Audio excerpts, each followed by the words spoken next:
El movimiento neopentecostal y sus desafíos doctrinales contemporáneos. Una exposición donde se desarrollará brevemente el inicio del movimiento neopentecostal, sus pilares principales, las sanidades, milagros y la revelación directa de parte de Dios. Veremos unos breves contrastes entre sus doctrinas y la palabra de Dios y cerraremos con las conclusiones.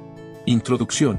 El origen de la ola. Imaginen una fe que, en lugar de criticar el consumismo y el materialismo de nuestra sociedad moderna, se fusiona con ellos a la perfección.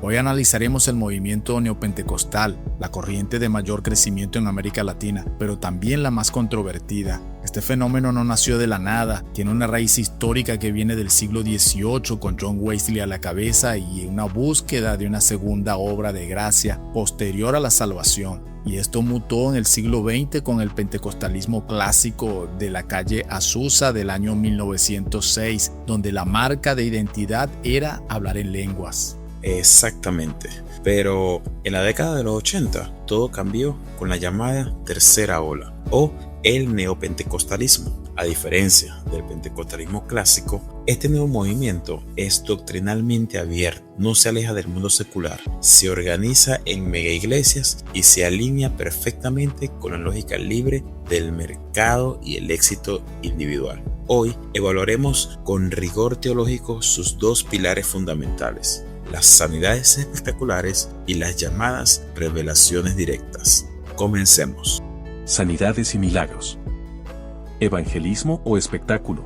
Pasemos al primer eje: prácticas de sanidades y milagros. Inspirados en el evangelismo de poder de aquellos años de la década de los 80, el neopentecostalismo sostiene que el reino de Dios debe manifestarse continuamente mediante señales visibles, prodigios físicos y liberaciones demoníacas en el culto. Pero, ¿cuál es la implicación pastoral de esto? Que al fusionarse esa teología con la teología de la prosperidad, el milagro se convierte en un objeto de transacción mercantil, donde se promueve una hermenéutica superficial basada en ese pragmatismo. Si funciona y llena estadio, entonces viene de Dios.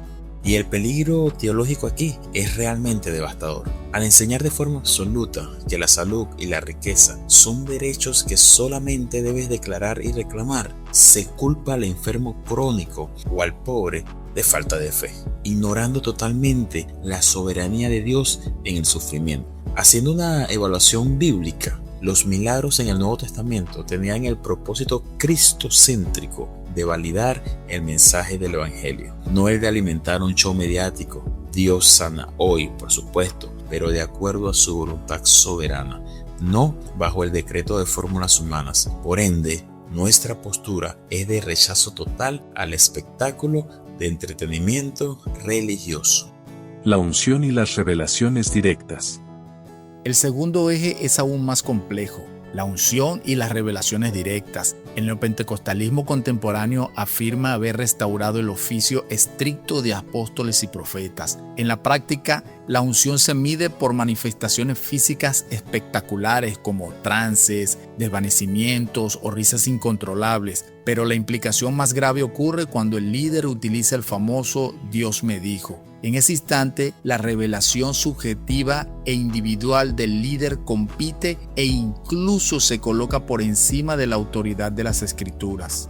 Esto genera estructuras eclesiales verticales, paternalistas y coercitivas, donde cuestionar al apóstol es equivalente a cuestionar a Dios, anulando así por completo el pensamiento crítico de la Iglesia. Nuestra evaluación teológica se ampara en el principio de sola escritura. La Biblia es la revelación final, suficiente y cerrada. Además, las Escrituras ordenan juzgar las profecías y nos enseñan que el fruto del Espíritu Santo es el dominio propio y el orden litúrgico, no la pérdida del control o el frenesí sensorial. Nuestra postura es firme. Ninguna experiencia mística está a nivel de la palabra de Dios. Dinámica de contrastes. Para resumir conceptualmente el trasfondo de nuestra evaluación, vamos a comparar los enfoques.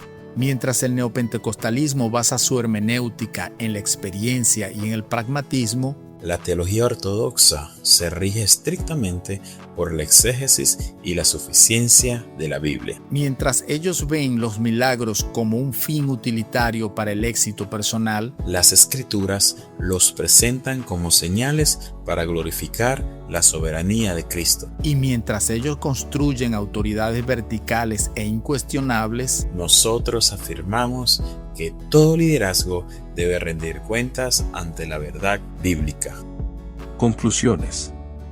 en conclusión, el neopentecostalismo funciona de manera masiva porque sabe articular la fe respondiendo a las demandas de la posmodernidad, valida el individualismo, aplaude el consumismo y domina los medios tecnológicos. Sin embargo, la historia teológica demuestra que cada ola que busca lo hiperespectacular termina por menguar, dejando tras sí un profundo vacío y un caos teológico debido a su manipulación bíblica y la falta de rendición de cuentas. El verdadero avivamiento no requiere montar megaestructuras empresariales de entretenimiento, sino volver a una relación íntima y real con el Dios de la palabra. Cerramos nuestra exposición con el mandato de la segunda carta a Timoteo en el capítulo 2, versículo 15, que debería ser nuestro estandarte. Y dice: esfuérzate por presentarte ante Dios aprobado, como obrero que no tiene de qué avergonzarse y que interpreta rectamente la palabra de verdad. Exposición realizada por Luis Colmenares y Sabdiel Gutiérrez, estudiantes del Seminario Evangélico Asociado, SEA, de la ADIEL.